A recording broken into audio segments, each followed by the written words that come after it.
Hello friends, मैं हूँ श्रुति और बहुत टाइम बाद मैं आप लोगों से इंटरेक्शन कर रही हूँ वीडियो के बाद मैंने थोड़ा सा खुद को कट ऑफ कर लिया था क्योंकि मेरे घर में भी थोड़ी सी प्रॉब्लम्स हो गई थी। और बताइए आप सब लोग कि आपकी तैयारी कैसी चल रही है। आप सब में बहुतों के एनटीपीसी एग्ज़ाम्स लगे होंगे, बहुत से लोग के लेखपाल के एग्ज़ाम्स लगे होंगे। हालांकि जो लेखपाल का पेपर था वो अब जून से डिले होकर जुलाई में हो गया है। मुझे लग रहा था कि पेपर हो जाता तो ज़्यादा बेटर रहता, क्योंकि वो फ्लो में आप पता भी नहीं चलता ये 15-20 दिन कैसे गुजर जाते और फाइनली पेपर कंप्लीट हो जाता। अब पेपर को डिले कर दिया है, चलिए कोई नहीं, जो होता है अच्छा होता है। और मैं भी कोई ज़्यादा पढ़ती नहीं हूँ, इसका मतलब ये मत समझ लीजिएगा कि मैं बहुत पढ़ती हूँ, और ये ऐसा कुछ नहीं है। मैं बहुत कम पढ़ती हूँ, दिन में 2-3 घंटे बस, इससे ज़्यादा मैं नहीं पढ़ती हूँ। आप सब बताइए, आप सबकी तैयारी कैसी चल रही है। और मैं लेखपाल के लिए मैं फॉलो कर रही हूँ, मैं जैसे हिंदी के कुछ टॉपिक हैं, बाकी सब आप कर लेंगे। जो मैं इतनी बड़ी कोई वो नहीं हूँ कि मैं आप सबको एडवाइस करूँ कि क्या पढ़ना है क्या नहीं पढ़ना है। आप सब मुझसे ज़्यादा यहाँ पे टैलेंटेड बच्चे हैं। लेकिन कुछ लोग जो मतलब इस समय ये सोच रहे हैं कि उन्होंने कुछ भी नहीं पढ़ा है, उनके पास मतलब उनके मन में बहुत फोबिया बैठ गया है कि कैसे निकलेगा एग्ज़ाम, अब तो 1 मंथ बचा है। तो मैं एक बात कहना चाहती हूँ कि अगर आप 1 मंथ भी सीरियसली होकर पढ़ाई कर लीजिए, 2 to 3 hours, not more than 5 and 6 hours, 2 to 3 hours आप अगर पढ़ रहे हैं तो कोई भी एग्ज़ाम हो आप क्वालिफाई कर सकते हैं। और ट्रस्ट में आप कर सकते हैं। अगर आप जैसे हिंदी है, हिंदी के कुछ टॉपिक ऐसे हैं कि आप स्त्रीलिंग बहुलिंग आप कर ही लेंगे, एक वचन बहुवचन आप कर ही लेंगे। कुछ एक चीज़ जो आपको जहाँ पे आप गलत करके आएंगे वो है अनेकार्थी शब्द, और 1-2 अगर कोई टफ मुहावरा आ गया तो आप लोग हिंदी में ऐसे कीजिए कि बाकी सारे टॉपिक आप स्किप कर सकते हैं। जैसे गद्यांश हुआ, पढ़ के वहाँ पे 5 क्वेश्चन के आंसर देंगे। बाकी वर्तनी से जो वर्तनी है, शुद्ध अशुद्ध वर्तनी आपको बहुत डिस्टर्ब करती है, क्योंकि जो चीज़ मैं फील करती हूँ कि मुझे अगर एक अनेकार्थी शब्दों में मुझे थोड़ी सी दिक्कत हो रही थी, तो मैंने उसका 2-3 बार रिवीजन किया। और मैंने कोई भी टॉपिक नहीं पढ़ा है हिंदी में एक्सेप्ट मुहावरे मैंने थोड़े से देख लिए थे, और वर्तनी मैंने देख ली है थोड़ी, और पर्यायवाची मैंने देख लिए हैं। बाकी आप लिंग वचन कारक आप सब कोई भी आप कितने भी पढ़ लीजिए, आपको सबको अगर कारक का आपको चिन्ह पता है तो आप वहाँ पे सही करके आएंगे। तो इतना कोई बड़ा टास्क नहीं है कि आपका 1 महीने में कोर्स नहीं कंप्लीट हो सकता। और मैथ्स अगर आपने 1-2 BST दी होंगी तो आपको मैथ्स का लेवल पता होगा कि लेखपाल में कैसा मैथ्स का लेवल आ रहा है। इतना ज़्यादा टफ लेवल नहीं है। मैं खुद पे बताती हूँ, मेरी मैथ्स इतनी अच्छी नहीं है। मतलब जो लोग मुझे जानते हैं वो ये जानते होंगे कि मेरी मैथ्स नहीं अच्छी है, और जब मैं मैथ्स में 22 to 23 कर ले रही हूँ तो मुझे लगता है कि मुझसे जो थोड़ा सा भी पढ़ने वाला बच्चा होगा वो कर ले जाएगा 24 to अप्रॉक्स। बात रहती है जहाँ आपका सबसे जो टफ चीज़ आती है वो मुझे लग रही है ग्रामीण परिवेश में और जीएस में। जीएस तो आप लोग बहुत टाइम से ही पढ़ रहे हैं, ग्रामीण परिवेश को आप थोड़ा सा देख लीजिएगा। If you want to select then you have to focus on ग्रामीण परिवेश कम्प्लीटली। आप 1 घंटा रोज़ ग्रामीण परिवेश को दीजिए 1 महीने, इट्स इनफ। और बाकी जो चीज़ें आती हैं वो आपको ग्रामीण परिवेश में कुछ ऐसे क्वेश्चन आएंगे जो आपकी बुद्धि पर, आपकी मानसिक क्षमता को चेक करते हैं। तो जो फैक्चुअल क्वेश्चन है, जो आपको शन है, जो योजनाओं का शन है, वो आपको याद करना पड़ेगा। आप लोग ये मत समझिएगा मैं यहाँ पे मैं बैठ के आप लोग को ज्ञान दे रही हूँ, वो बस मेरे मन में ऐसे आया तो मैं थोड़ा सा डिस्कस कर रही हूँ आप लोगों के साथ कि क्या पढ़ना चाहिए क्या नहीं पढ़ना चाहिए। तो जो भी 1 मंथ बचा है आप उसमें ये कोशिश करिए कि आप ग्रामीण परिवेश को 1 घंटा रोज़ देंगे।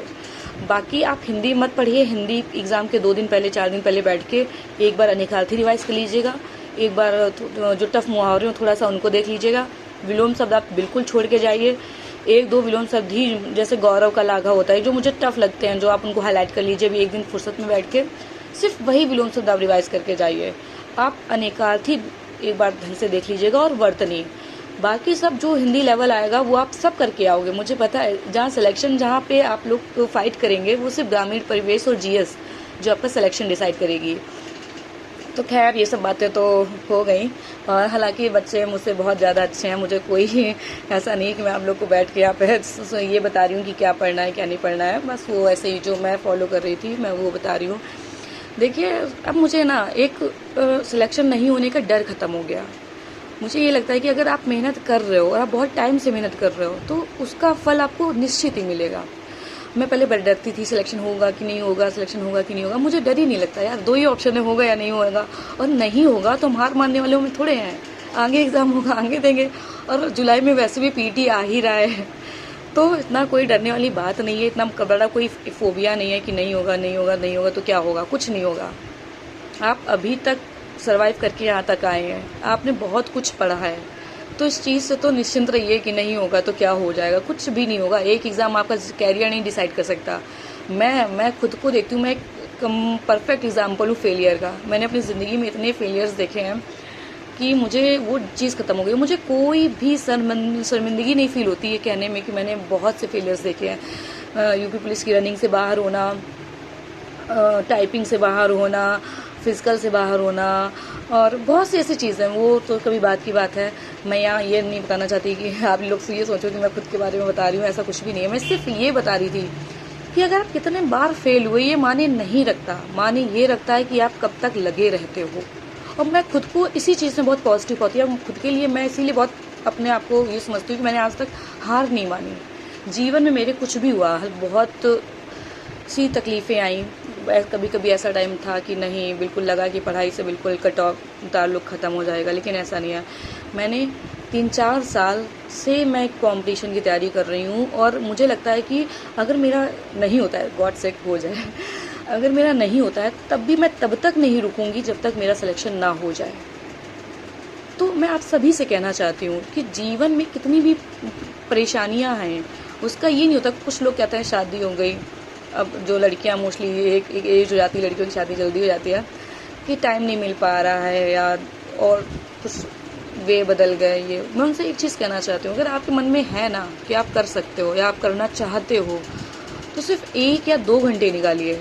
कोई ज़रूरी नहीं होता आप 8 घंटे पढ़ें, आप 10 घंटे पढ़ें। अगर आप 1-2 घंटे भी रेगुलर 6 महीने से पढ़ रहे हैं तो आप किसी भी एग्ज़ाम से क्वालिफाई कर सकते हैं, लेकिन रेगुलरिटी, कॉन्टीन्यूटी होनी चाहिए।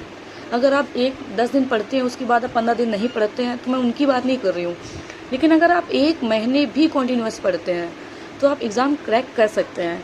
तो आप सभी कोई भी परेशान मत होइए कि बहुत कम टाइम बचा है, पॉजिटिव रहिए, और अगर आप मेहनत कर रहे हैं ना तो आप ज़रूर सक्सेस मिलेगी। इस चीज़ पे विश्वास रखिए कि पूरी दुनिया कुछ भी कहे, मतलब आप ये मत सोचिए कि कोई भी ग्रामीण परिवेश है, या आप यूट्यूब खोलते होंगे तो कोई भी वीडियो पड़ा होगा तो उसमें लाखों व्यूज़ पड़े रहते हैं। तो आप ये सोच रहे हैं वैकेंसी तो 8,000 है, लाखों बच्चे इसको देख रहे हैं, मेरा होगा कि नहीं होगा, अगर मेरे एसटी में 60 नंबर आए, मेरा होगा कि नहीं होगा। अरे मतलब नहीं रखता कि पूरी दुनिया क्या पढ़ रही है, आप भी तो पढ़ रहे हैं। ये सारी मेहनत आपकी काउंट होती है। तो हमेशा पॉजिटिव रहिए कि मैटर ही नहीं करता। मतलब मैं देखती हूँ कुछ बच्चे ऐसे कहते हैं कि इतनी टाइम हो गया तैयारी करते हुए, मैं कहती हूँ मैं किससे कहूँ जाके, मतलब मुझे भी बहुत टाइम हो गया तैयारी करते हुए, और ऐसा नहीं एग्ज़ाम्स नहीं निकले, एग्ज़ाम्स निकले, लेकिन लोग कहते हैं मेरा लक बहुत ख़राब है, लेकिन मैं इस चीज़ को नहीं मानती हूँ। मैं ये कहती हूँ भगवान जो देगा, जिस काबिल होंगे वो मुझे एक दिन दे ही देगा। तो आप लोग पॉजिटिव रहिए, पढ़ते रहिए, और देखते हैं लेखपाल के एग्ज़ाम कैसा होता है, कैसा आता है। Wish you all the best.